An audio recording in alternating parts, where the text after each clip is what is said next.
Good afternoon. Welcome to the ConnectCarolina Town Hall this afternoon.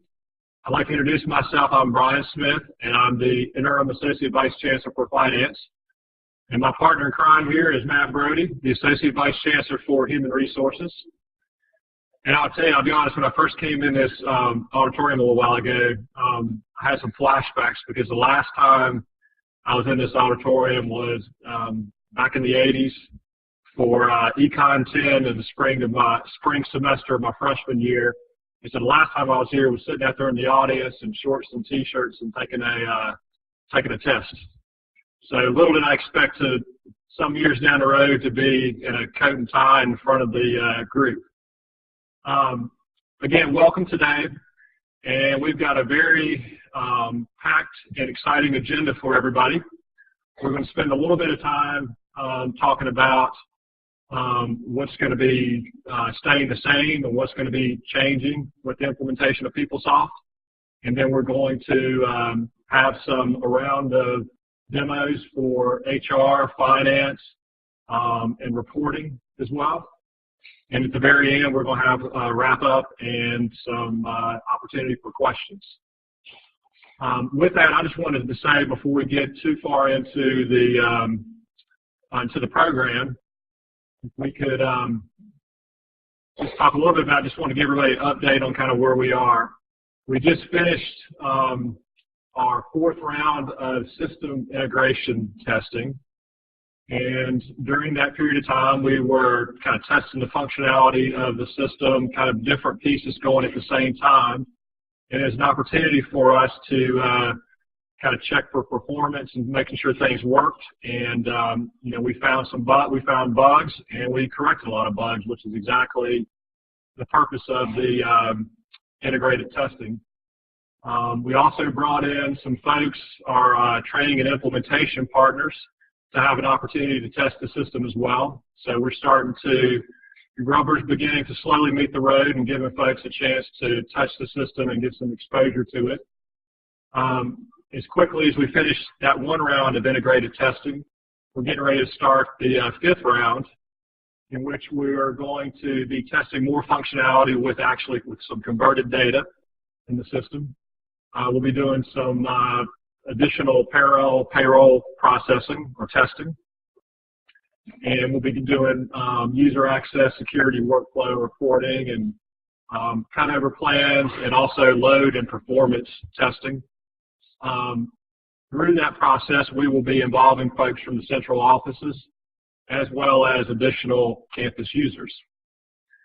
With that, I'm going to turn it over to my partner in crime. Thank you, Brian. Good afternoon, everybody.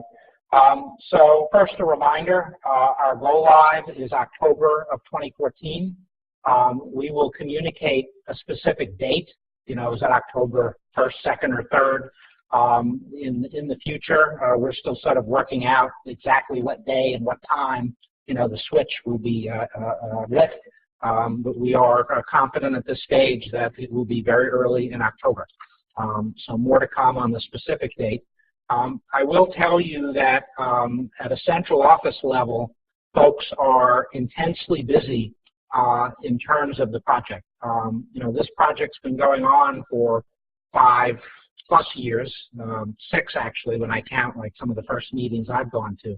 But we're now getting to the point where we're in very, very detailed testing and refinement and really getting everything ready to turn on that switch. And so the staff in many of the central offices, OHR and finance, ITS, and some of the others are not only doing their regular jobs, but they're also doing all of the work of getting this thing ready to go live so that all of our experience with this is as optimal as possible in October.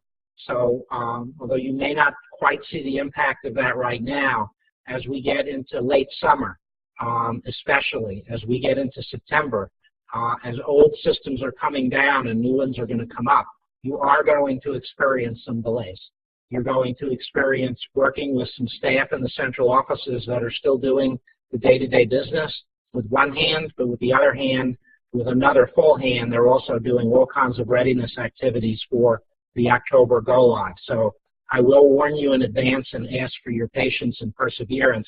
We're going to experience some delays and slowdowns in paperwork and things, and we just ask for your understanding in advance. And certainly we'll be communicating more about specific things that might have to slow down temporarily as we do that cutover.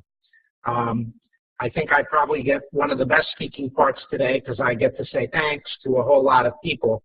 This project's been going on a long time. We have 2 active stakeholder groups, the finance and the HR payroll stakeholders, not just folks from central office, but from many school division units. They have been very dedicated, spent many, many hours in meetings, some interesting, some not so interesting. We're very, very appreciative of their efforts.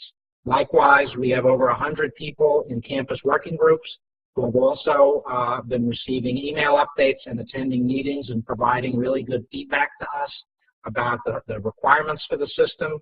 That's really helped inform how we have configured this thing. And their participation and involvement has also been deeply appreciated and will continue to be because we're not done with them yet. We do have both in HR and finance training and implementation partners. We call them TIPS for short. In every school and division has at least one of these.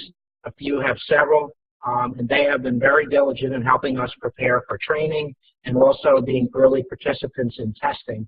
And that also has been incredibly helpful and vital, and we appreciate them. And finally, on the finance side, there will be train the trainer. So there will be folks from the schools or divisions who will be trained to actually then train folks in some of your areas. And they're beginning to get involved as well. That is a significant time commitment also. So in summary, this thing has involved and touched a lot of people. We would not be able to get this thing to where it is today, and I know to the finish line, without the involvement of each and every one of those folks, school and division and central office and ITS and other units working together. So a very sincere thank you to all of them.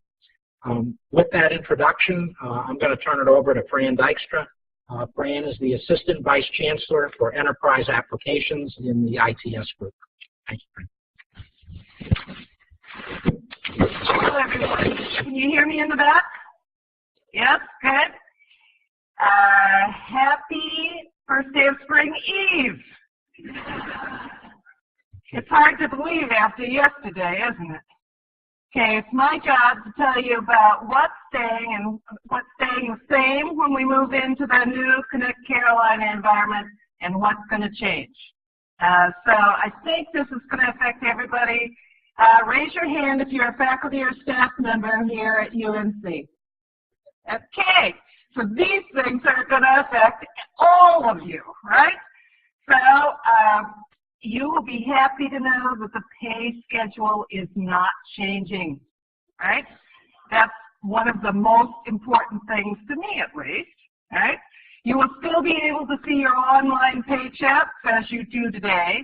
If you enter your time in TIM, you will continue to enter your time in TIM, no changes, and there will be no changes in the way you enroll in benefits, right? So those things are all staying the same. Here's some things that will change. So to sign up for classes, the human resources classes that are offered, you will use ConnectCarolina to do that. There will be our department number will expand to 6 digits, and we will be able to maintain historical data along with current and future job data in our new system that has effective dated information. Okay, so those relate to all of us here. Now, how many of you have finance jobs? Raise your hand. Okay, good. So the rest of you can snooze while I tell the finance people what they need to pay attention to. So what stays the same? The journal entries are more or less the same categories. You'll still be able to enter batches of journal entries in budget journals from Excel, which is my favorite application, I will say. You will still have the ability to roll over budget from year to year, but there are some changes, the biggest of which is that there is a new chart field string. So that's something that all of us are going to have to pay attention to. The last of the paper journals are going away. Welcome to the 21st century. We will have many more reporting and inquiry options. Budget checking will occur throughout the system. It'll either provide you a warning saying you're over the top, or it will prevent you from saving a transaction that exceeds the budgeted limit. There will be fewer budget transfers routed to the budget office. So that's for the finance people. Now, where are my purchasing people? How many people have you done purchasing? We don't have very many purchasing people in the room.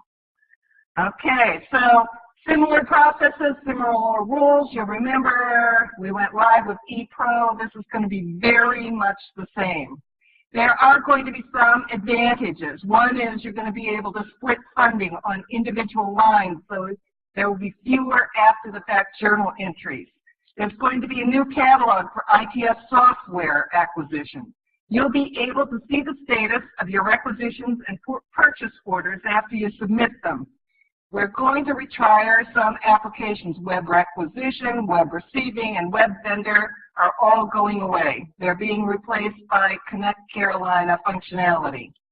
And all purchase requisitions and purchase requests are going to require the entry of category codes like that's used in the small order process today. So those are the big changes with respect to purchasing. Now, how many of you process payments? Okay, good. A little few more of you. The new processes for processing payments are much the same as they are today. We will continue to accept batches from external systems, but there will be no more faxing of invoices. Did anybody believe the fax technology would last this long? Right? It's going away. All right? So we're going to be able to attach them in the application instead.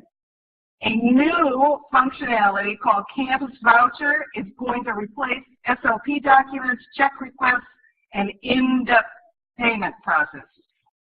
Okay, how many of you collect money for the university? Okay, we got a few people collecting money. So billing isn't going to change for most of you. Deposits, including the requirements for same-day deposits, is going to follow the same processes and business rules that they do today. But the university deposits process that we will use will handle more types of incoming payments. We will have more double checks on gift and grant deposits, and it will provide better visibility and reporting to you. So that will be helpful. Do we have any grant and contract people here? All right, so that's good. You're going to continue to use Ramses for the pre-award system. You'll use a combination of ConnectCarolina and Ramses to manage post-award information. There are three of those new chart fields are dedicated to sponsored research: the project ID, the project costing activity ID, and the project costing business unit. So there will be three chart field segments that will be particularly important to you. All right. Approval. Do we have any approvers in the room? Come on, we've got at least one approver in the room, right? Okay, you know, sometimes I recognize people, right? Okay, I've only been here 4 months, so I don't recognize that many people, but I'm beginning to recognize more and more. All right, what stays the same? The approvals are very much like they are in the ePro applications. You can still approve, deny, view transactions, and make changes. There are some new things. So Fred, does everybody know what Fred is? No? Okay, so it will be used only for web travel and CAB. You will be able to add approvers and reviewers on the fly for all transactions. You'll be able to see where transactions are in the process and how long they've been there, right? And there will be available one work list that combines emails for all finance approvals. So that hopefully will be helpful to you. Now let's switch gears a little bit. Let's see, how many of you do HR or payroll transactions? Okay, we got a lot of you in the room. All right, LawLogix, our I-9 system is staying the same. People admin that we use for recruiting new staff will stay the same.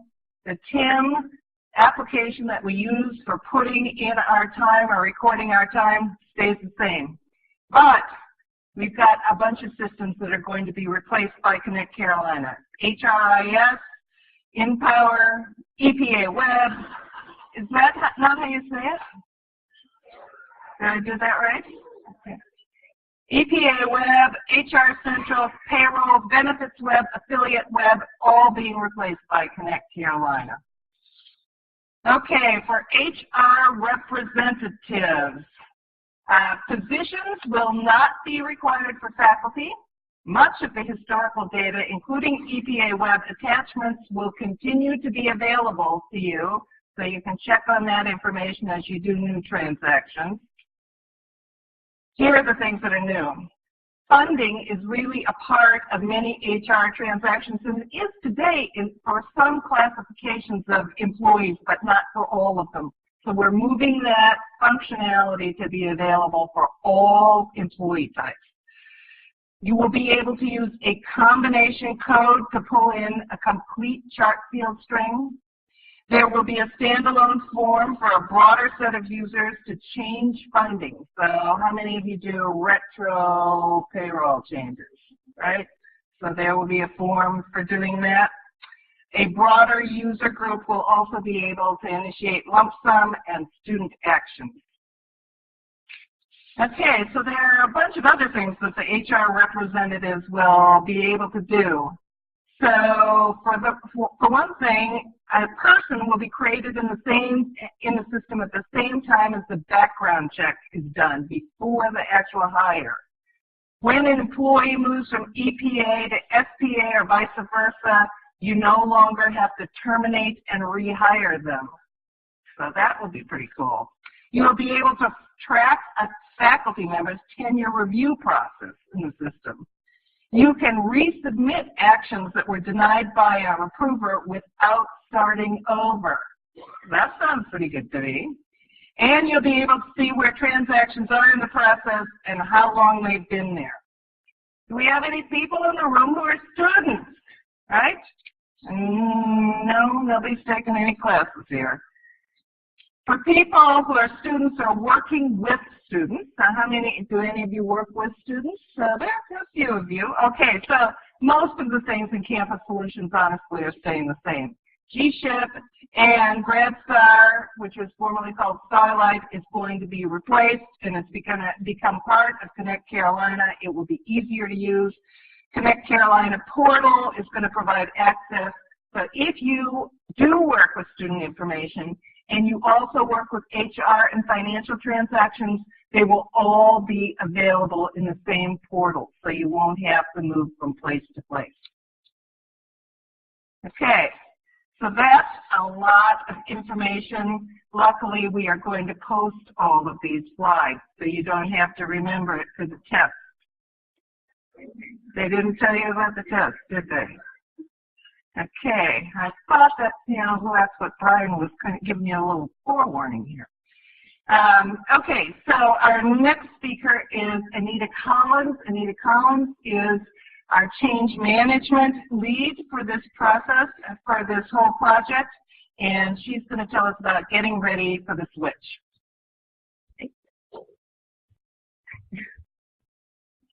Hi, everybody. I'm glad that you're here today.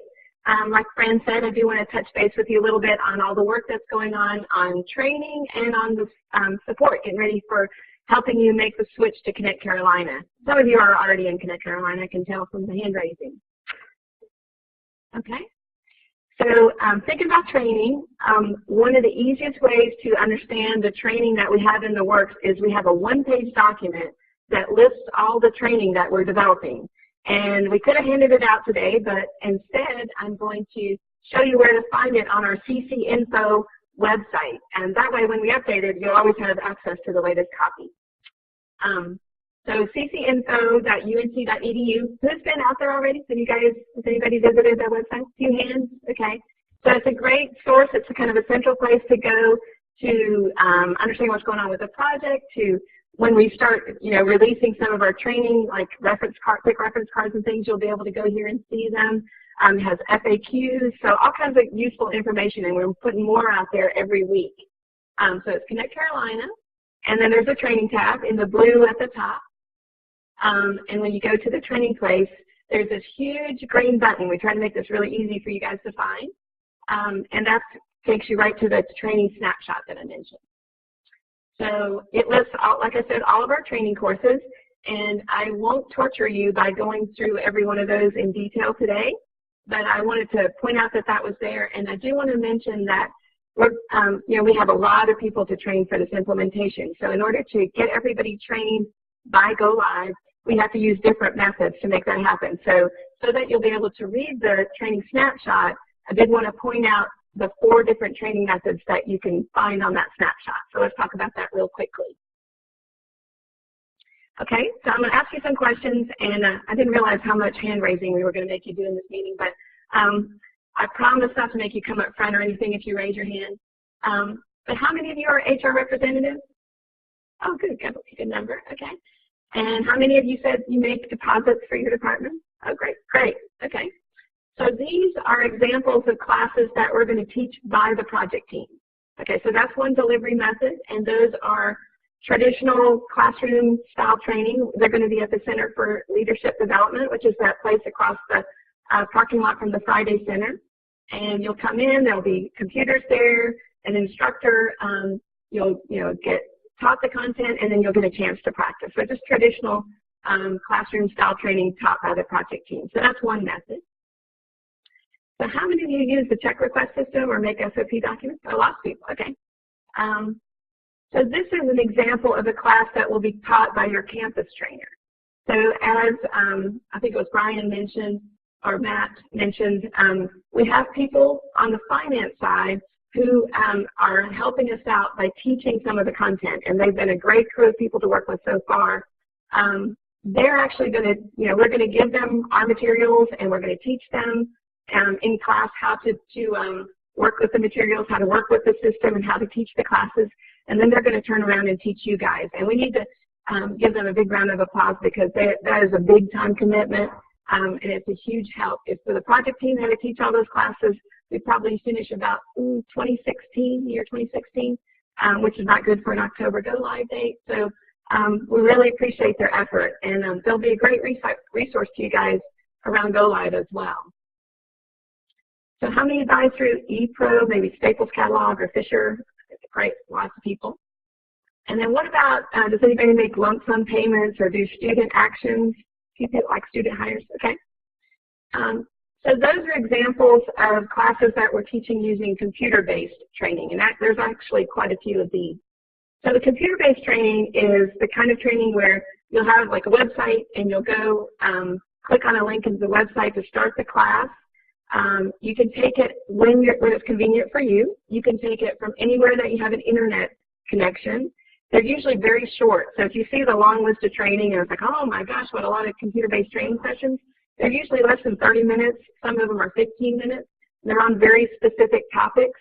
So it's kind of easy to work those into your schedule. So that's computer-based training. Okay, a couple of last questions for you. How many of you process travel requests? Anybody do that? Yeah. And then any research administrators? A few, okay.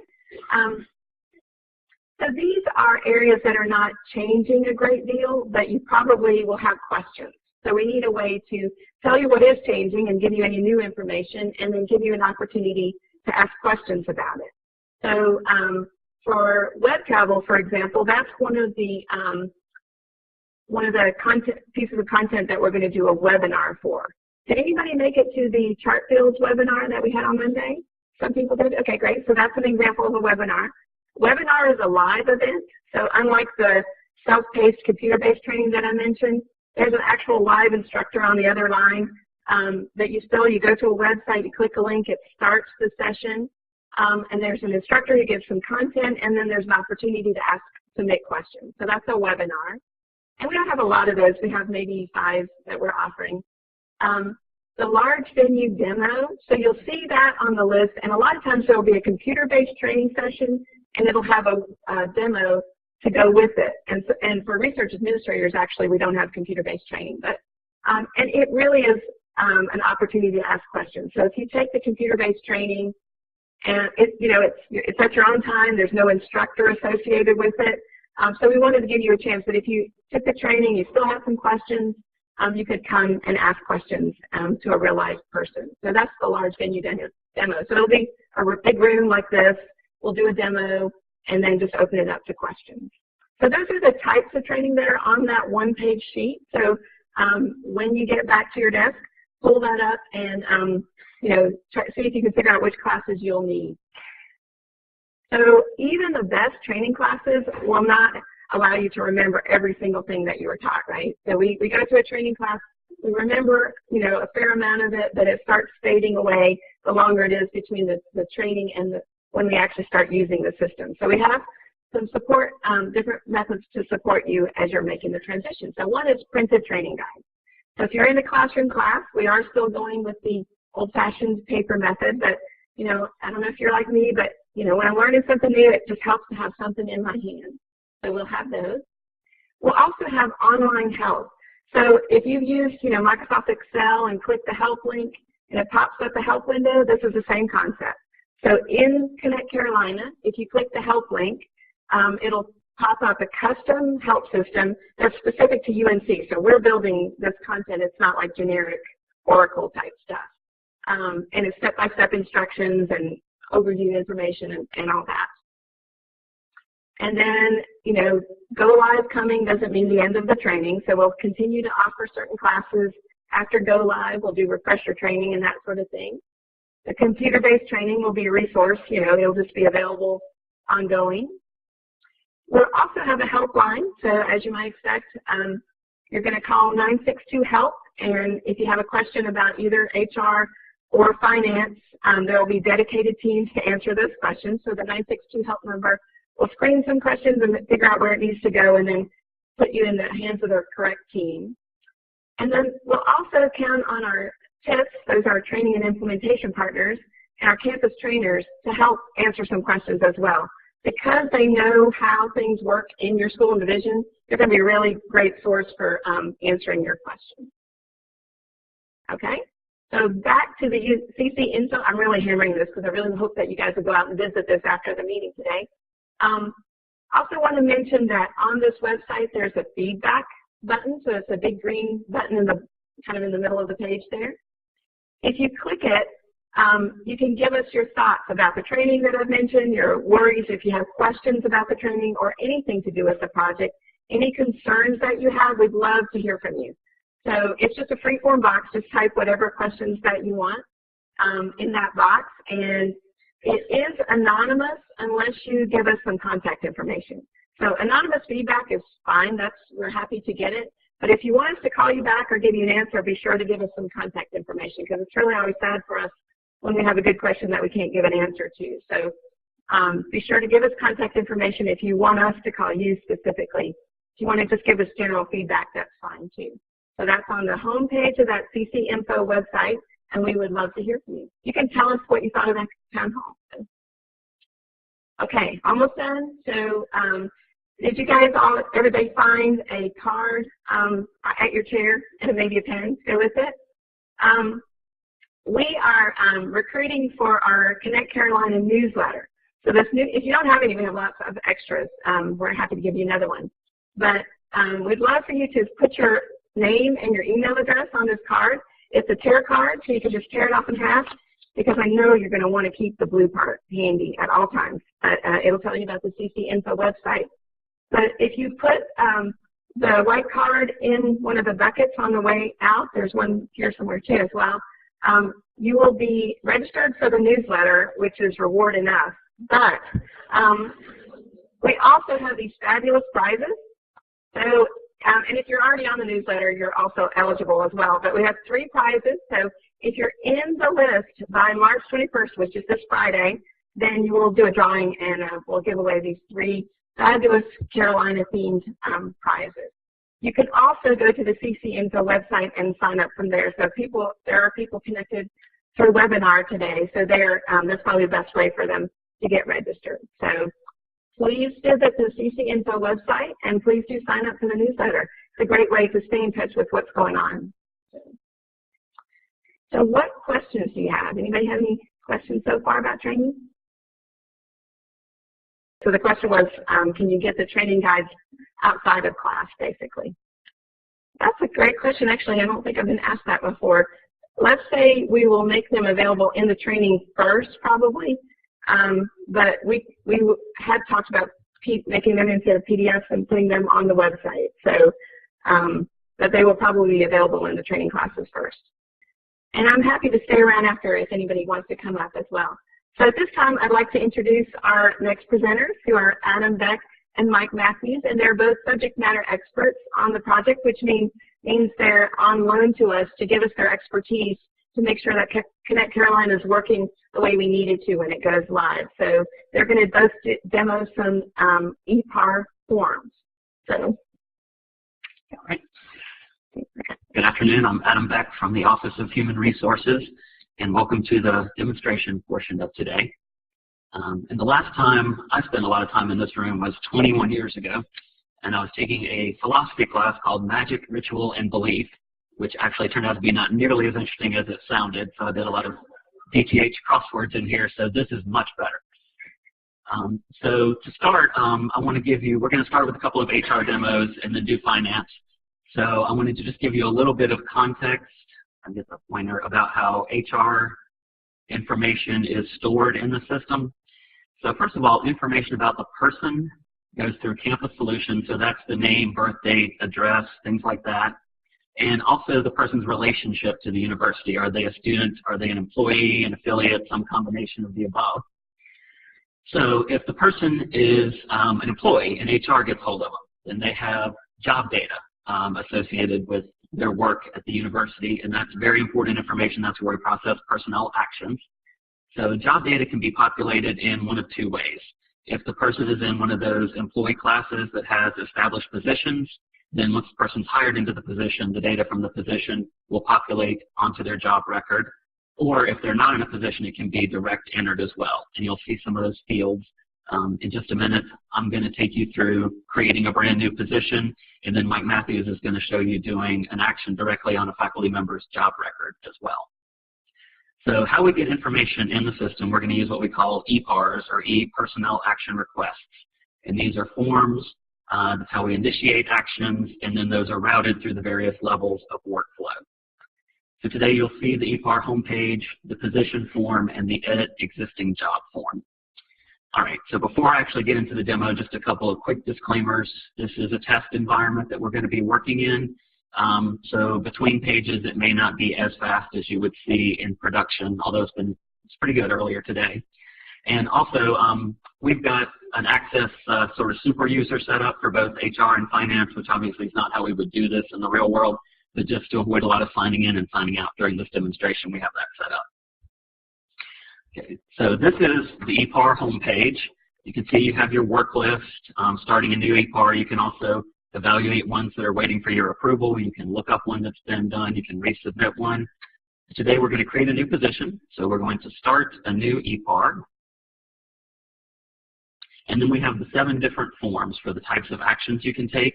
You've got the hire form to bring an employee on board. Edit an existing job for an employee, which Mike's going to show you in a minute. You have the change employment status form, which is where you would terminate an employee or change someone's leave status. The position form, which I'm going to do in just a second.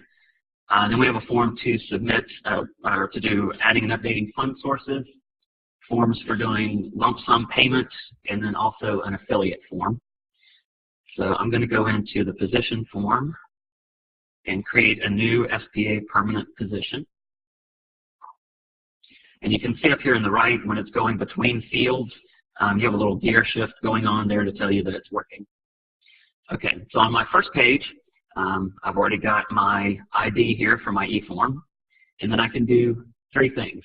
I can create a brand new position, I could update a position that already exists, or I could inactivate a position, which is what we call abolish today.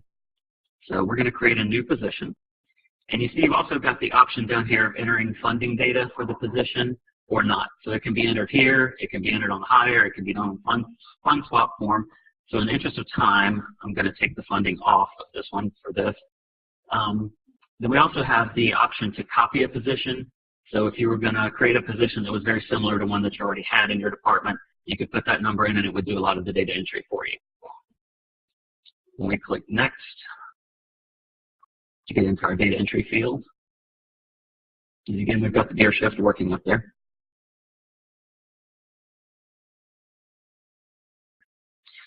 Okay, so we have a new position here. An effective date is, you can future date it if you don't need it to be available for a week or so. I'm just going to do one effective today. So you can either direct enter the date, you can use the little calendar, or the T also works for today like it does in today's system. And then you also have these magnifying glasses here, which give you a lookup table. So for the departments, click that and it'll give me a list of departments. And in production, this will be set up so that you'll see the departments that you have access to only. So let's put something in ABC for finance.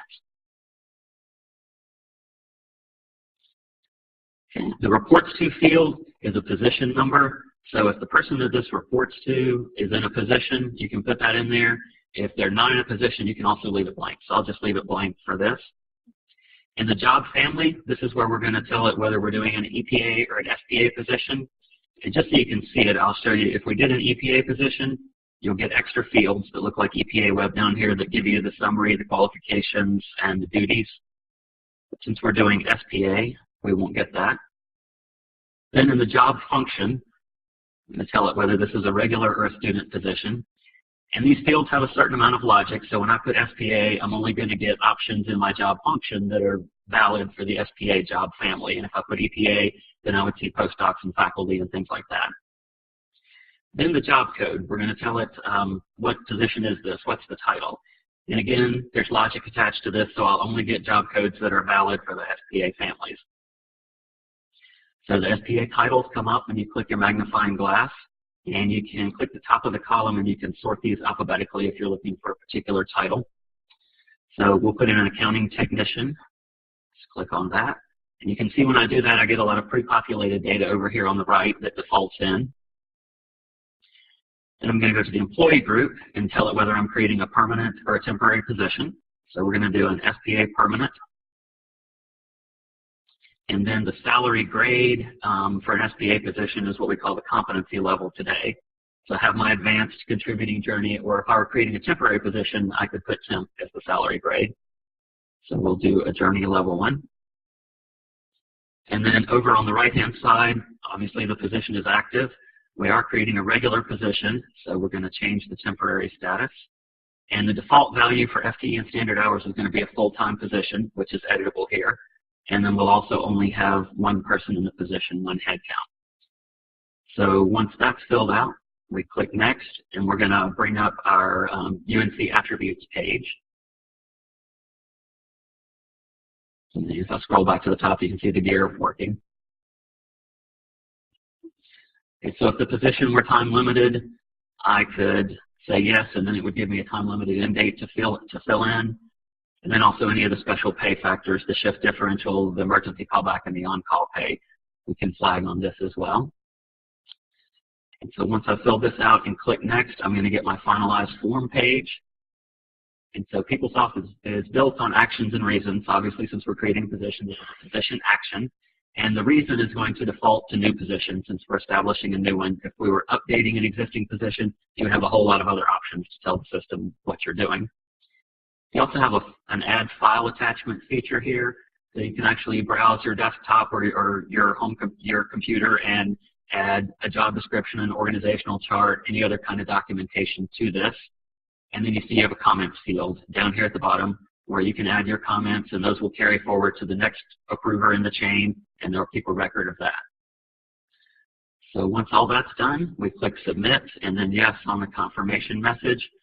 And then you'll see the gear spin, and what will come up next will be sort of a workflow blocks at the bottom. Now, obviously, this is a super user, so it's just going to go all the way through workflow into completion, but you'll be able to tell when it comes up where it had to go through to do that. And when you're working with this in real life, you'll be able to tell where it's sitting now, who has it, what stage is it at in the approval process. So there you see it's gone all the way through all the levels to the integration broker. And the integration broker is what just takes the data from the form and feeds it into the system. So Mike's going to come up now and show you the job data page directly, and then we'll do questions after that. Okay, thank you, Adam. Good afternoon. We'll take just a quick moment to look through similar process. It's going to look very similar. It's just with the without the benefit of a position. So go back through the start of the EPAR form, and this time we're going to edit an existing job for a faculty member who has an appointment. And click in the employee ID. Sorry, I left out a 0 in my haste. There we go. So it's looking for her. She'll come in just a second. You can use any of these search parameters to bring up employee. Here we have Dr. Sarah Hines. We've set her up as a probationary associate professor in one of the divisions for the Department of Surgery. She is a test candidate we made up for testing purposes, so she's not an actual person here. We set her up initially with a March 1st hire date. And what we're going to do is we're just going to reappoint her with tenure and just go through the process there. Normally this would be years out after she's been here for some period. She's on the fast track. She's going to get it in about 2 weeks. So one of our star hitters here. And because she's a made-up person, we need to give her a made-up supervisor too. So let me put that down here while we're in here. G4. I believe that's him. It is John Smith. So if you look at the fields here, they're very similar to what Adam reviewed with on the position. It's just a lot of these fields don't default for you if you don't use a position. On job change form, we noticed she's EPA, she's faculty. We can't change these values because we would have to hire into a different job if we were going to do that, and we would change those values there. We could change if this was her primary job or not on this field. Any of these fields open are available to change values. For example, the job code. If we were going to promote her to professor, for example, we would select that here. But in our example, we're just reappointing her as associate professor with tenure, so we'll leave that as is. Notice the department and location fields default. You can't change those on the job change form. She's a permanent employee, scheduled 1 FTE. And so we'll click the next screen and watch it progress. This will have one additional page because she is a faculty member that we'll look at for a moment. So the second form here, notice again your top information tells you header information, her name, her current rank, her current department, employee status. You have links to look at historical data and personal data to the right of that. UNC long title is a working title, so each job that she holds, if she had multiple jobs, she could actually put separate working titles in for each job now, which is a good change going forward. No more for faculty with multiple jobs or an administrative appointment. You don't have to pick one or the other. Each can have their own. This field, this is where we indicate the primary faculty appointment. Here we have the faculty service period. Those are available to change here. We have certain job designation checkboxes here. Some of these have logic behind them. Notice that for her, since she's in the School of Medicine, she has the ability to be indicated as a participant in the UNC Faculty Physicians Benefits Plan. This only shows if the job is in the School of Medicine. You'll notice in this box, for those, if there's anybody here from the School of Dentistry, we didn't forget you. There is a dental faculty plan. The option doesn't show here, and it's simply because this job is not a dental school job. So there's some logic built in on those. The same with clinical pay. This would only appear for a School of Medicine appointment. So we can click some values there. I'm sorry, I didn't put this back to where it was. She's 12 months. And here we have faculty information specific to faculty. And this is where we see what her current tenure status is. She's on tenure track. We want to reappoint her with tenure. We change that to tenured. These are her original probationary associate professor dates here. Once you change the value to tenured, you don't need to remove these. The system will ignore these dates once her status is tenured. Her tenure home defaults from the first page, so that remains the same. Service calculation group is used during the time she's subject to the tenure clock. With tenure, she will not leave that value anymore, so you can leave that blank. Accrued tenure services, we want to check that. Even though she has tenure, this enables her to continue to get notifications relative to the post-tenure review process. And then you can come down to the mandatory review date and just enter when her new post-tenure review needs to be completed by, which will be 5 years within her tenure award date. Click on the next screen there. Here we have the funding grid. She is funded at $100,000 a year on a single funding source, and Dennis Press will review the funding grid with you coming up shortly next. So we won't make any change there.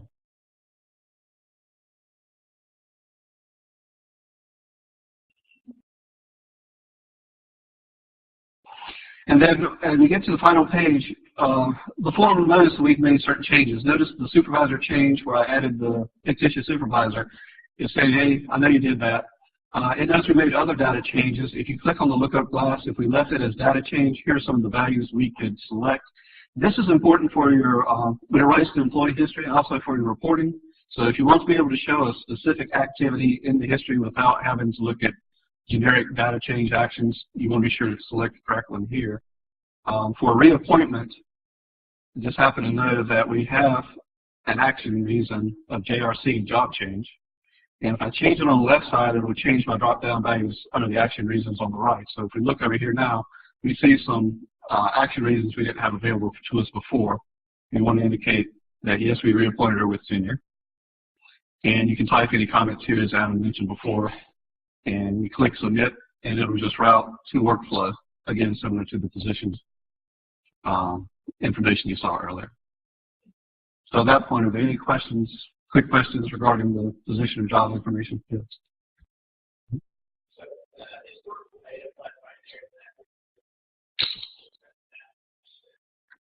Exactly, because as you know, we're back and forth a lot of times. If you're working with someone on a current basis, you have to go back and say, okay, what did we agree to last year? And that will be exactly the access that is. All right. Okay, I think Dennis Press from the Controller's Office will step up and review the funding grid with you. Thank you.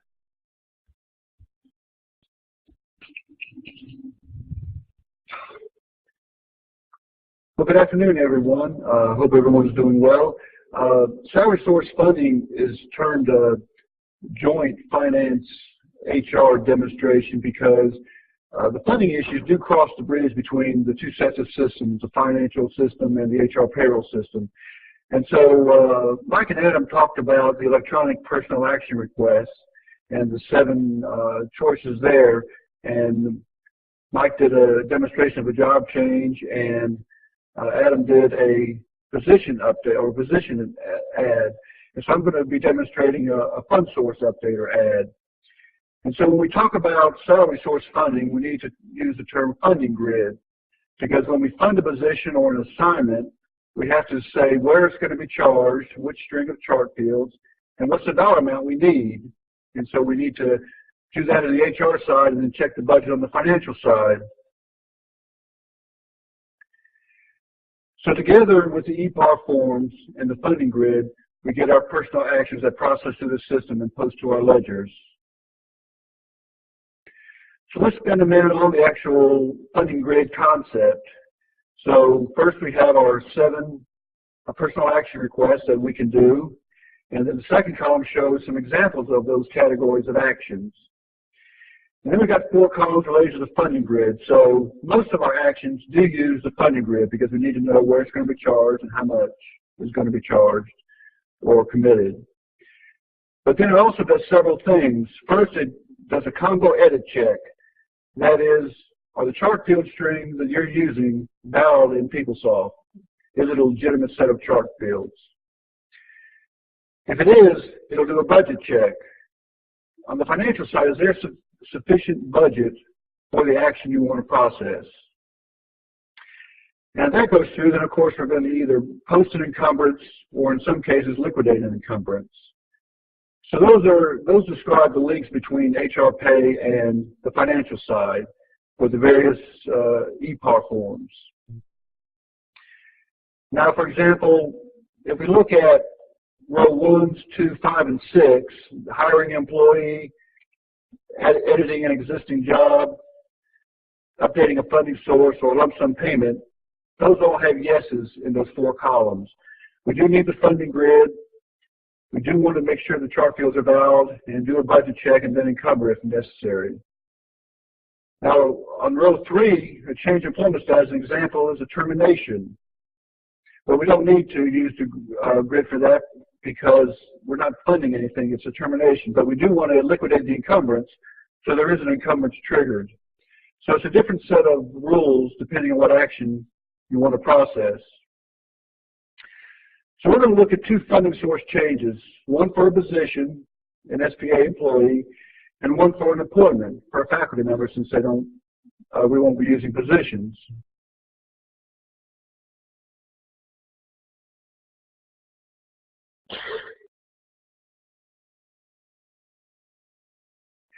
So as you see this page, so we're going to start a new EPR, EPAR.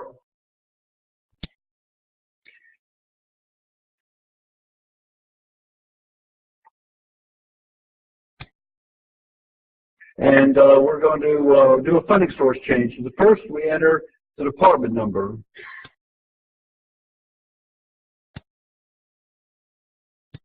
And then we enter the fiscal year, 2014. And then we're going to choose between an appointment and a position. And in this example, we're going to do a position first. So we'll need to put in the position number.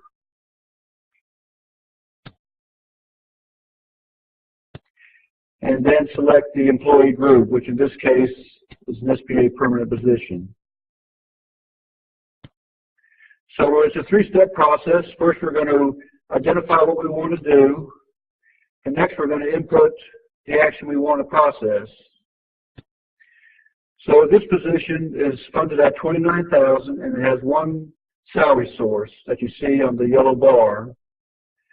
So what we're going to do is adjust the single salary source from $29,000 to $20,000. And so we have to add the $9,000 to another source in our example. Because you see at the bottom in the middle where it shows in red the unfunded amount of the $29,000 budgeted amount. So we're going to put in the $9,000. And this first example, we're going to use a combo code instead of entering all the chart fields. Because if you're familiar with your combo codes, once we go live, then you can use those as a shorthand way to put in your chart field string.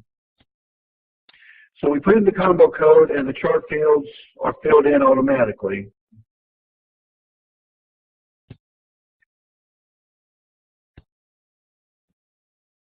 Okay, so now we're ready to submit the form to the next approver. So we're going to click on yes. And now we see at the bottom the a visualization of the process. So at the bottom you see there's several steps of workflow. This is just an example. There could be different levels of workflow approvals along the way. And then after workflow, it goes to the integration broker, which basically takes the data from the EPAR transaction and the funding grid and generates PeopleSoft transactions. And so once it goes through the process, it will post in the financials. So our second example is a fund source change for an appointment.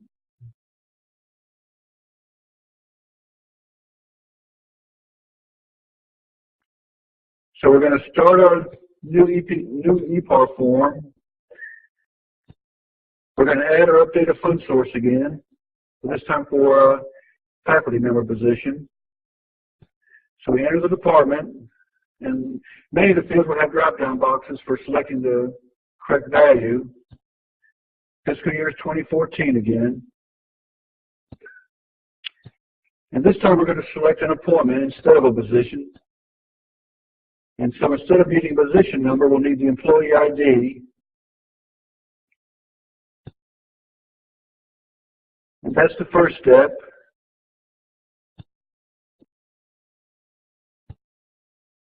This is the faculty group.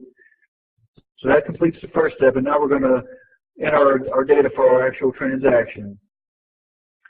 So in this case, the position is at $168,000, and we're going to add 2 additional sources. So we're going to reduce one source by $2,000 and put in 2 additional sources for $1,000 each.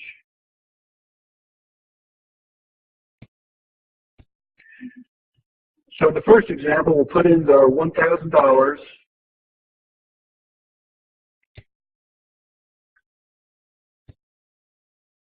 And then the combo code, which will give us our precise chart fill string that we'll need to use.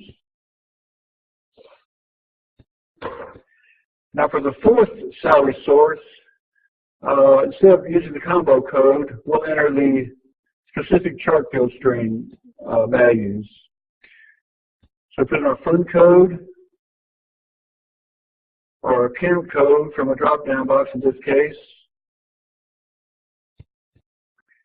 and our department number, and we'll scroll over to put in the additional chart fields that are needed, since we're not using the combo code. We have a program code for our department that we want to use, and then our source that we put in.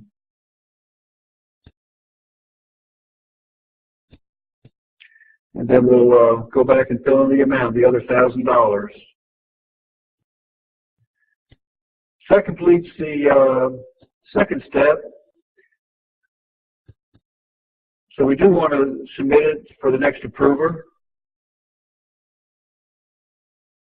And again, there's a visualization of the process that it goes through.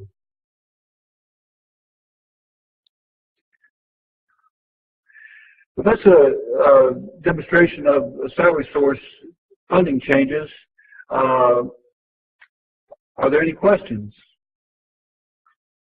Okay, well, thank you. And our next speakers are Susan McDonough and Steve Kenny, and they'll be doing some demos on the finance side of the system. Hi, everyone. Thank you, Dennis.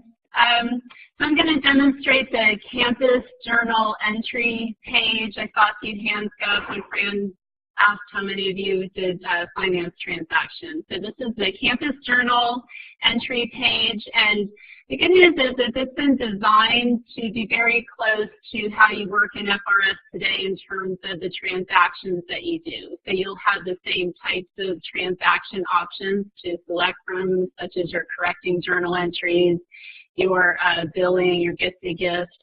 So it'll work in that sense very similarly.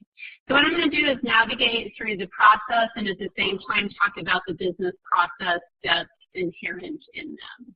All right, so first to navigate to the page, it's a custom page. So you can see custom tools, campus journals, and then select campus, and it's asking me to log in. And it's asking me to log in.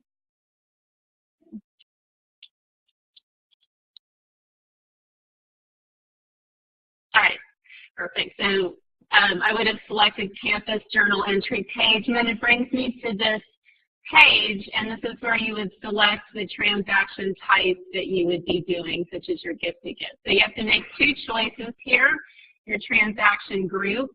So as you can see, this is very similar to the transactions that you do today. One minor change would be that today you're used to seeing the correcting journals as one item, and it's broken out into two here.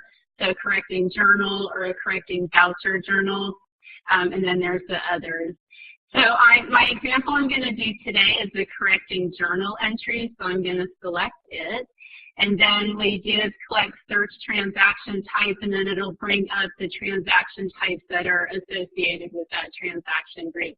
There are several that have just one transaction type associated with it. There are others that have more. So I'm going to select it. And on the correcting journals, you have to first search for the journal that you're correcting.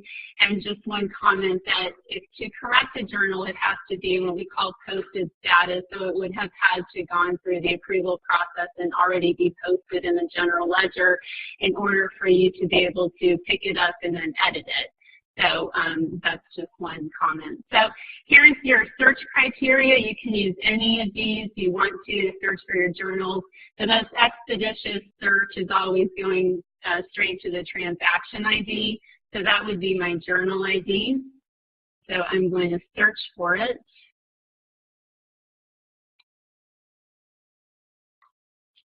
and pull it up. All right, so I'm just going to go right to it, but again, you could use any of these search criteria and click search, and it'll spin. There you go. And so what it'll do is bring up, you know what, I'm going to search. I'm going to pull it. Bear with me 1 second, I'm going to pull up a different one.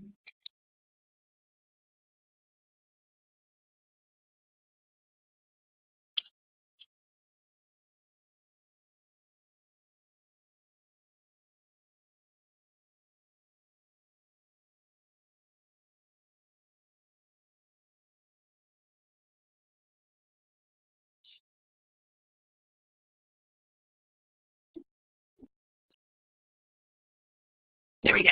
Okay, so this journal has 2 lines, and depending on your search, it'll bring up however many lines that are associated with that search. So this original journal had 2 lines in it, and I'm going to select the line that I want to edit, right? So I'm going to select this first line.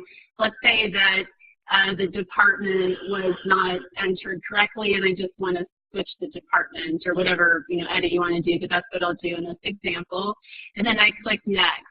And then it brings me up to this page here where, just touch the screen, there we go, where you do your edits.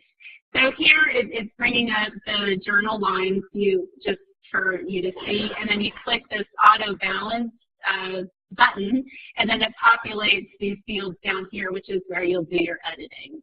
Okay, so what I'm going to do is, just an aside, you can use this copy previous row button to copy down additional rows, and what that'll do is it'll populate the field from the previous row. So say you wanted to distribute the amounts out among, say this is $25, if you wanted to spread that $25 out among 3 rows, you could do that. You're just clicking this copy previous row, and it'll copy the values down for you if you wanted to. But in this case, I'm going to make one change and change the department.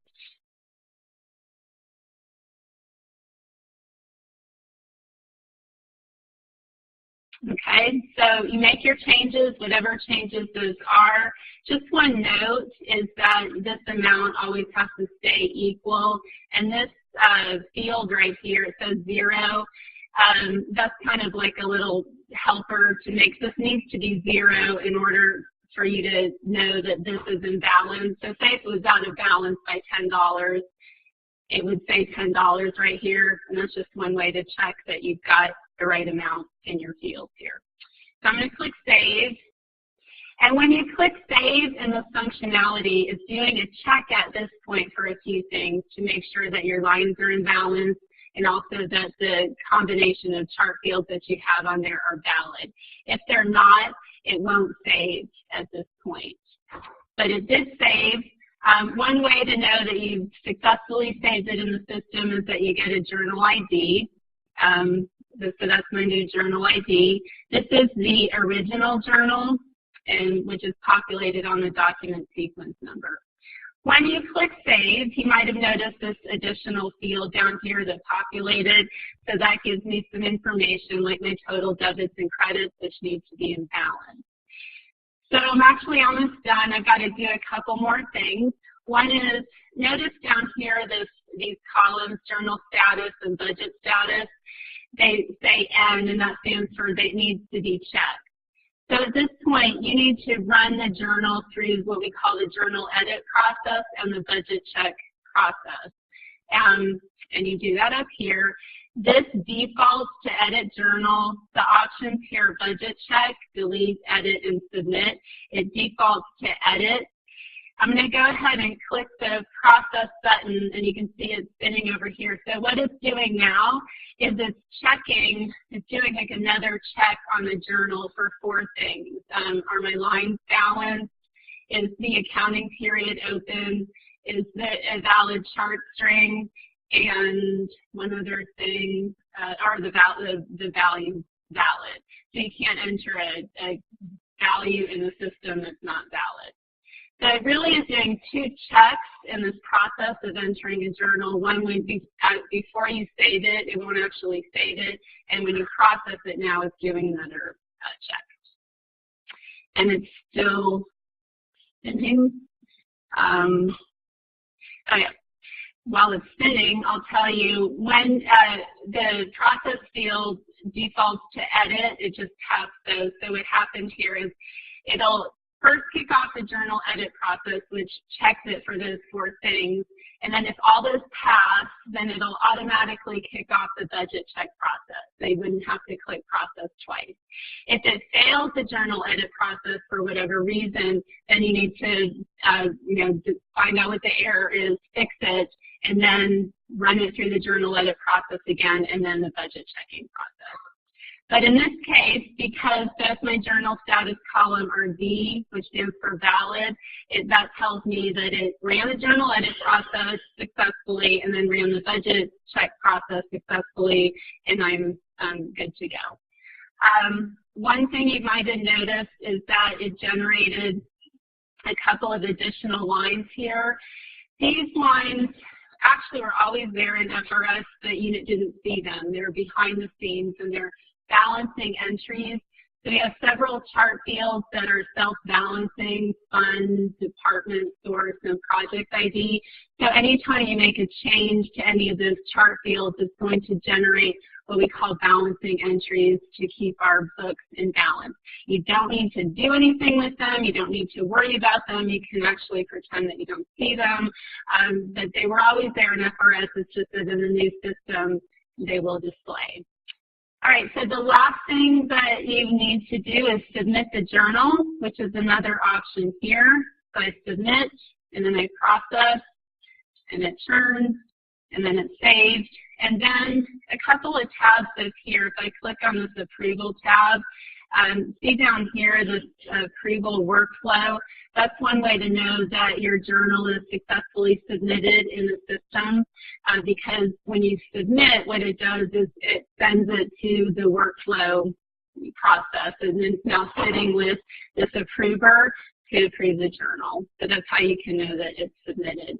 The other tab here, the errors tab, if I were to have gotten any errors like journal edit errors or budget checking errors, it would tell me the journal errors anyway would be indicated here.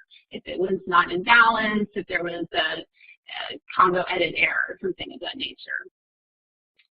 So that is the campus journal page. Any questions? No? Okay. All right. No questions, and I'm going to turn it over to Steve Kenny, who's going to go through the purchasing requisition process.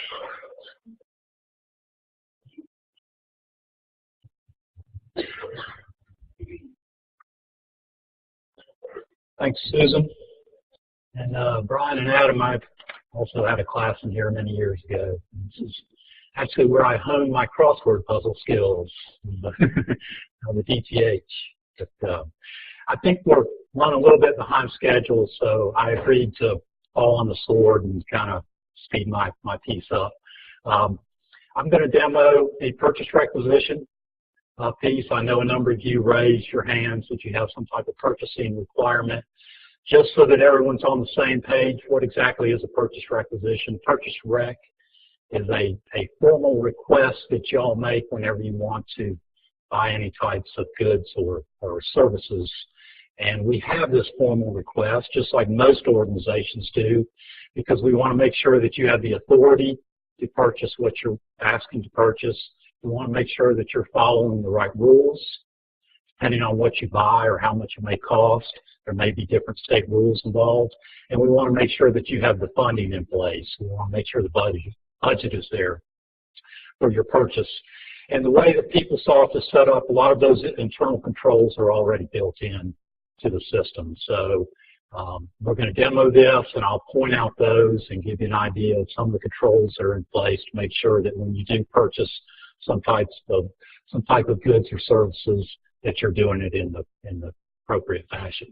So let's take a look at this. I'm going to get in here. Have my glasses these days within 3 feet of things. The purchase rec can be found in the e-procurement area, and we are going to do a create requisition. You come to the vendor catalog tab. This is the default. These are all your punch outs for your vendor catalog, or you can go straight to their website. In this particular case, we're going to go to the second tab, the purchase requisition tab.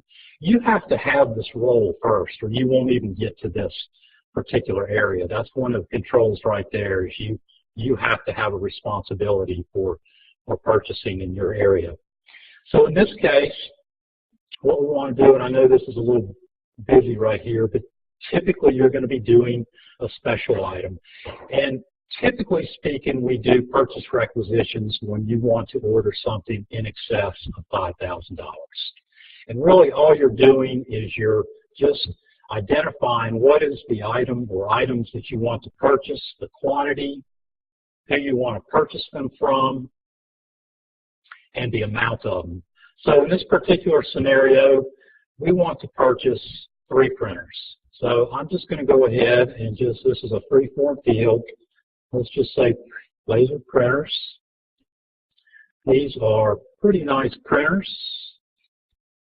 and they cost $2,500 each. We want 3 of them. It exceeds that $5,000 threshold.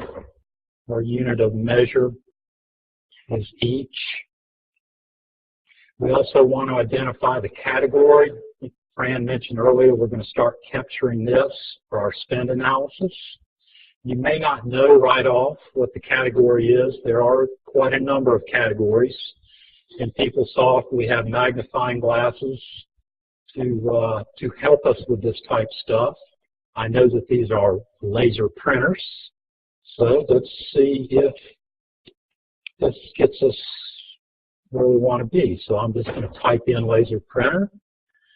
There is my category for laser printers. And we'll default in. We also want to capture who the vendor is. In this particular case, we want to purchase these from IBM.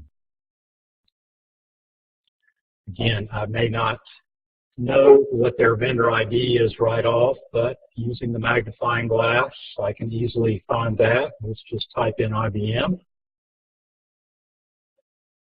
They're actually in there a number of times, and you'll notice that's because they have numerous locations. Let's pick the Raleigh location. Give a shout out to the Whoopies for making the big dance.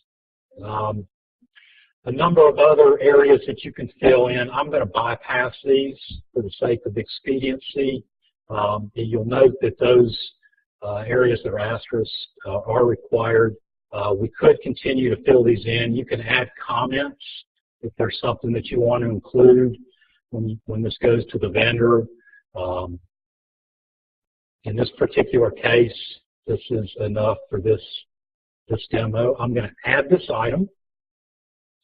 You can add additional items to your purchase rec as long as they're with the same vendor. And as you noticed, when I hit the add item, it defaulted to a new screen. I could go ahead and add another item here. It also gives you a summary in the upper corner of my 3 printers at $7,500. In this particular case, let's go on and do the review and submit. So let's move on to the third tab. In this particular case, in this scenario, I'm going to need to add an attachment. This is not going to be, this particular case is not part of our state or university term contract. It's not a misuse. This is a situation, in many cases, you might need to add some type of additional documentation. You do this in PeopleSoft really very similar to how you add an attachment to your email. So you go and you click the add attachment, and it's basically saying, it takes you to your directory and basically saying, okay, where is the attachment that you want me to add? So, and it just happens to be here. That could be some type of sole source documentation. It could be a quote. Let's go ahead and upload that. It pops in, it timestamps it. Okay. All right. So at this point, we have done just about everything in the purchase requisition except for one last very important piece. We want to identify the chart field string that we want to use to purchase this with. And let me also add, if you look at this, there's some stuff that pre-filled. I want to point this out, and of course, Deborah Beller's name pre-filled because we're going in under her onion. The ship to location also pre-filled. When you do these, you can actually go in before you ever do one of these and set certain pre-filled fields. If you typically want things to ship to your particular building, you may know your department number, you may use quite regularly. You can go ahead and add these things ahead of time to save you a lot of time through this. So this particular case, let's just go to our chart field, our second chart field string. For example, let's look at the department number already pre-filled. That's because for Deborah Beller, we went ahead and she figured, oh gosh, the majority of my shipments or the majority of my purchases are going to be made from this department. The account pre-filled, we pulled that account off the category code. You can override it if you need to. This just happens to be that particular supply that pertains to laser printers. The fund and source I did not pre-fill because I wanted to go ahead and put these in manually. And you getting started, you're going to do the same thing. You're going to have cheat sheets just like I do here. So I know that my particular fund in this case is 22193. My source is 14001. And really, this is a legitimate chart field string right here. I mean, we could add additional fields if necessary, but these are the 4 required fields for most entries. So in this case, I've essentially completed my purchase requisition. There are a couple more steps. I want to check my budget. So I hit check my budget, and this is just a warning that gives you, and I'm going to go ahead and hit OK. And let's scroll up to the top, and you see the moving circle. Budget checks can take a few moments because it's actually pulling the general ledger.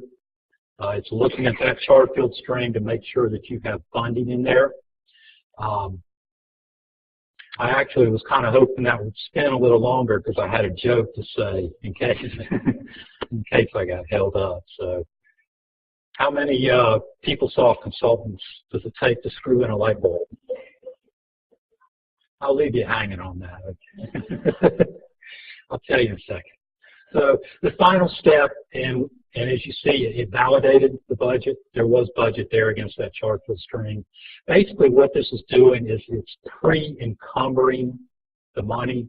I like to think of a pre-encumbrance of like when you reserve a hotel room and they ask you for your credit card. They're not necessarily charging you for it, but they want to make sure what that source of funding is going to be when the time comes to charge you. So little example there. So in this case, our budget passed, we have budget. The final step here, scroll back, I'm going to save and submit this. And what this is doing, this final step, it's kicking off the workflow. And the workflow is really going to differ by your departments. It's really how you want to set it up. So in this particular case, this particular purchase requisition may have been triggered to someone else in your department that can sign off on it. It'll show up in their work list up here. Let's say, for example, we purchased a very expensive piece of item, piece of equipment that may need to be capitalized. The workflow may also send this to our asset management folks to make sure that it is going to be tagged once it's purchased. It all really depends on what you're purchasing here and how your area sets it up to how the workflow is triggered. So that's really it. I know that I went through that very quickly. Purchase requisitions are pretty straightforward. The main takeaways are that a lot of those internal controls are already built into this to make sure that you're following the proper protocol depending on what you're purchasing, to make sure that the budget's there, and to make sure that the person that's actually doing this has authority to do that. So if you have any questions, I think what we're going to do is just save them to the very end so that we can stay on track. And the answer to how many PeopleSoft consultants it takes to screw in a light bulb, it takes 6. It actually just takes 1 to screw the light bulb in, and the other 5 to tell you how they could have done it better. So with that, I'm going to turn it over to our reporting folks, and it only takes 2 of them to screw in a light bulb, and that's Scott Jackson and Patsy Oliver. And it takes 2 of us to finish this presentation, too. So we've got a 20-minute presentation in 2 minutes. I think we can do it? Okay. So we'll skip through some of the introductory stuff, but basically we're talking about business intelligence, decision support. It's really a fancy way of saying reporting. I think I just killed them. Okay. So when we think about reporting or business intelligence, presentation of data, there's really 2 modes to think about. One is through ConnectCarolina or the production system. And so what we're providing through the production system is Envision reporting and PS query. Patsy will demonstrate that, but essentially what that does is that gives you access to the real-time system. So you're looking at queries that are directly on the PeopleSoft data. The second mode is through our data warehouse, and the data warehouse is a combination of the historical data and the new current data that we'll be pushing over nightly. So the way we're going to be focused on the data warehouse is using InfoPort. So InfoPort is a software system that sits on top of the warehouse. It's a decision support tool that provides you with real-time information off of the warehouse. So some of the examples of that are we'll have historical trending, analytics, and so forth. So I'm going to take you through a demo. This is a demo of InfoPort, and so this is what InfoPort will look like. Again, this is kind of your key mode for getting into the data warehouse information.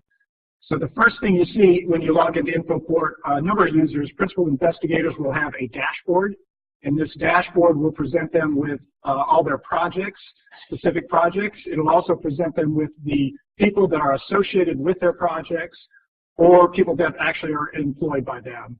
And then it also shows if you use cost coding, it'll show you the cost coding information.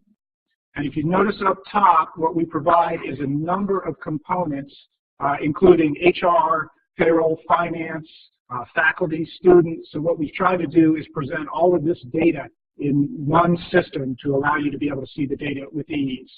One of the things that InfoPort is a portal into other systems. So we have provided a page that links you up with other systems. You can click on any of these links. It will actually take you directly into that system. Most of these are single sign-on, so it will be fairly transparent to you. We give the capability of adding your own links too, so you can kind of have your own web system here. So if we go into finance, one of the trickier spots, as we've kind of gone through, as Dennis has presented, is the chart fields. So in InfoPort, what we're trying to do is present these chart fields in a way that you guys can enter either specific chart fields or accumulated chart fields, and that'll bring back a series of data. And then that data would show you budget, actuals, encumbrances, and balance. One thing to note about this is very much a test environment. This is fictitious data in a lot of ways. So then if you want to drill directly into a project, you could click on that project and it would then take you to the details of that project. And through here you can expand this. You can see for this particular project, again, the balance, and then you can drill into transactions and keep on digging in. So the next piece is HR. If we go into the HR section, we provide a number of filters for you. So you can go and select if you want a department ID, status, visa end date. All of these are filters that will then bring you back a set of data. And then you can take this data, you can analyze it, you can export it to Excel, you can export it to a PDF. So there's a number of things you can do with this data. The next piece is the position, and the position works roughly the same way. So you'll have a number of filters that you can use to pull back a series of data. And then if you want to go into an individual record, just like you can on the employee side, you just click on a specific position, and that'll take you in and show you the detailed data for that position. We have a series of reports, and this is kind of the cool stuff. So on the reports, what this shows is kind of a graphical representation of the data. So this takes through the warehouse, accumulates the data in a number of different ways, gives you selection criteria across the top, gives you selection criteria down the side, and then shows you the visualization kind of in the middle here. It shows you the different ways you can look at the data. And then in the lower part, this is really the data itself. So this is what accumulates and shows the visualization and how you can validate the data. So there's a number of things you can do here. You can go by the filters, you can select specific departments, you can select certain categories over here, and then as you can see, that actually filters the data down, and then it filters the individual records down too. We're not ready to go yet. Just kidding, go ahead. You can also blow up the charts so you can see them a little better. And then you can select on a specific bar. And this acts as a filter itself, so it shows you what it highlights, and it also brings down the data in the lower section.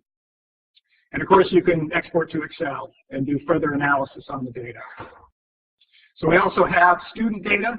So we've shown here that through term enrollment, you can enter the specific term, you can enter a major, and again, that brings back a selection of data that you can, just like in HR and finance, you can then further analyze the data. There's degree candidate information, degree recipient, and then you can also drill down further into additional reports, and it reports, again, graphically show you information and then shows you the detail. And finally, we're building out something called the data dictionary. So this is a way for you guys, if you're in PeopleSoft and you're on a screen and it doesn't make sense to you, you can actually call up the specific screen name. It'll bring back the details of the fields on that screen, and then it has a logical description that tells you what that's about. If you want to dig a little further, you can go to a specific field and then call up that field. Can you beat that? I'm going to be quick, I promise. A lot quicker than Scott was, which is not unusual. So I'm going to show you two reports. One's going to be more like a cash position report. So it's using Envision, and then the other one is next one we're going to show is a query. So this is a screen captivate because I don't dare try to do it live because I'm sure I would mess something up. So when you go to the main menu of PeopleSoft, you'll go all the way down. So you get to reporting. And then under reporting tools, you'll notice you have queries and you have PS Envision. So you're going to PS Envision. We're not going to do a drill down, but it's really cool, the drill down is. Because we're short on time, I definitely don't have time to show all these. So we're going to do a report request. And then we're going to select the report that we want. So we'll have canned reports out here for you, and we're looking at some quick ways for you to get to those. And then we're going to run it. And you can tell we're trying to fly through this. Clicking out the star.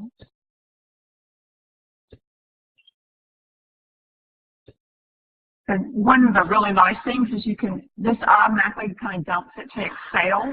So then you can take this data and you can do whatever you want. And if you're like me, like I love to kind of get into the details. So,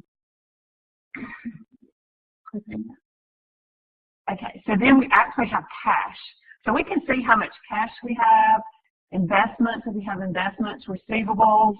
So where's Christy? There's Christy in the back. So in the business school, she can run this for her school, and she'll be able to say, oh, okay, this is really kind of where I stand on a cash position. So I'm really excited about this because I have to do this in the School of Medicine, and this is not easy to do for us right now. So now I'm going to take you, because we're going really quick, we're going to run a quick query. And remember, this is test data, and I actually wrote this, so that's a little scary all in itself. But we're going to run down back to reporting tool. We're going to go into query. We're going to query viewer, because we've already written it. And we're going to click on it, and you'll see it has an option. You can dump this to Excel, which of course I would always want to do because I love Excel. Or, you know, if it was something quick and dirty, you could also do it to XML, or you have other options. So look at this lovely data. I know, it's like a lot of little rows. So, of course, I would take this and I put it into a little pivot table or maybe do a filter and say, okay, well, let me see, how much is, do I actually have in state funds? If you click on the next one, you can do a quick, this one more. There we go. So you can see, you can kind of summarize it. You can look at your fund type. So if it's state funds or F&A funds, and all this, you'll kind of, I know it looks like Greek right now, but I promise you'll really enjoy it when you get there. So you'll get encumbrances and expenditures and all that other good stuff. So, and this would tell me how much budget I have. So I know you're all looking at me, you're crazy, like, okay, that was a lot of clicks. But instead of doing all these clicks, PeopleSoft does have something really nice, and it's called your favorites, and it will be your favorite place to go. I've only kind of played in the system a little bit. They don't allow me in very often because they're scared of what I'm going to break, and that's probably a wise choice. But you can see, you can put it in your favorites, and then when you click on it, it automatically takes it to you right there. So you kind of get rid of a lot of these clicks. So that's really it. So I was the shortest, and I'm last, so that's good.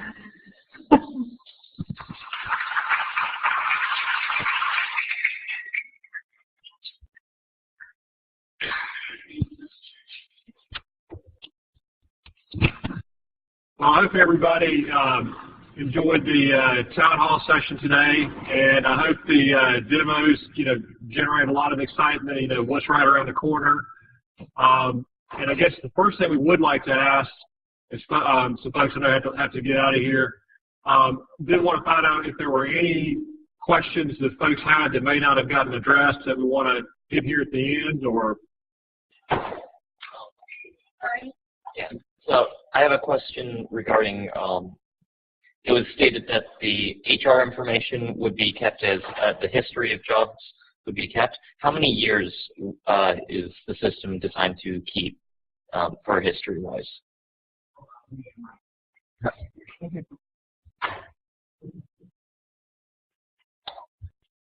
Maybe. Okay, here we go. So I think your question related to sort of how much history, whether it's employee history or action history. So we're going to be, if you're in the EPAR screens, and you'll notice there's a click-through for historical action history, you will have all of the action history from EPA Web, and you will have all the action history from HRIS going back to the origination of those systems. And in fact, what you're going to see when you go into HR Action History is something that really looks identical to EPA Web Action History. We've actually stolen all of those screens and all of that programming. So really it's going to be just like looking up EPA Web Action History. The bonus is that you also be able to go in and see SPA Action History from HRIS in that very same EPA Web-like presentation. So both of them will be in a very similar format, and you'll be able to go back really all the way to everything we have on file, because we understand in the HR community how critical history is to being able to prepare actions today. There was an increase 4 years ago, or a reclassification, or a position change. All that will be accessible online. So hopefully that answered your question. All right. Next question. Anybody? None at all. Okay.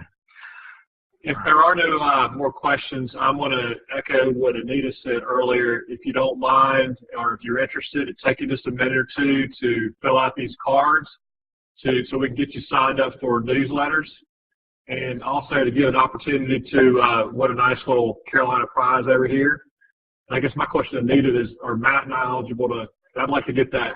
I can tell you you're not eligible under our personnel regulations. That's a nice try. Although had it been an iPad, I might have been eligible, but it's not. So let me wrap up both for our audience here, and we also have folks who joined us virtually streaming. This was a lot of material today, we realize, although hopefully you got some information and a bit of a preview of some pieces that are relevant and helpful to you. We'll continue to share information with you guys all the way through the Go Live. But on behalf of Brian and I and all the presenters, thank you for coming today. Hope this was informative. And again, we'll keep the information coming. So have a great afternoon, everybody.